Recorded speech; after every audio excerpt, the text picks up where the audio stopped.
Баршаңызға қайырлы күн. Сіздермен Алтынай каналыма қош келдіңіздер. Бүгін сіздермен өте жұмсақ әрі дәмді болып шығатын синнабони бөлкелерін дайындайтын боламыз. Ал ендеше кеттік. Ең алдымен ыдысымызға жылы су құямыз. Одан кейін ашытқы саламыз. Қант салып, бетін 15 минутқа жауып қоямыз.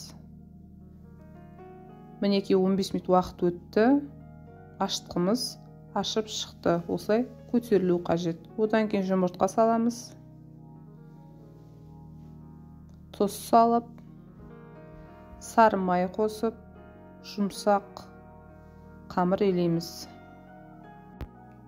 Су аз болып қалды. Тағы да үстінен жылы су құйып, қамырымызды елеп, бетін 1 сағатқа жауып қоямыз. 1 сағат өткен соң мінекей қамырымыз керемет болып көтерілген.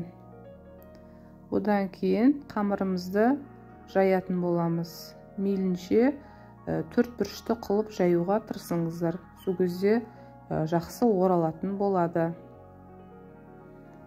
Мінекей жайылды. Одан кейін сары майымызды жағамыз. Барлық жеріне қалдырмай жайып шығамыз. Одан кейін корица қосамыз.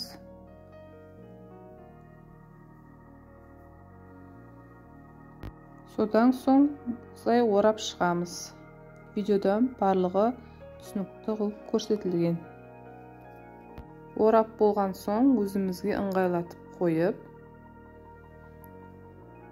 кәдімгі киім тігетін жіппен осылай кесіп шығамыз. Сол кезде қамырымыз біркелкі әдемі болып кесіліп шығады.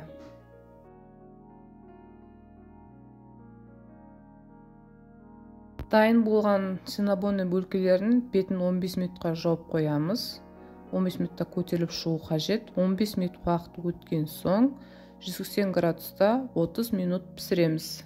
Енді бетіне жағатын помадканы дайындайтын боламыз, яғни кремін, сүзбелі сыр және қант ұнтағын салып, араластырып, қып-қызыл піскен синнабони бөлкелеріміздің үстіне, жан-жағына, арасына қалдырмай осы кремді жағып шығамыз. Мінекей жұмсақ әрі дәмді болып шықты. Менің каналыма тіркелуді ұмытпаңыздар.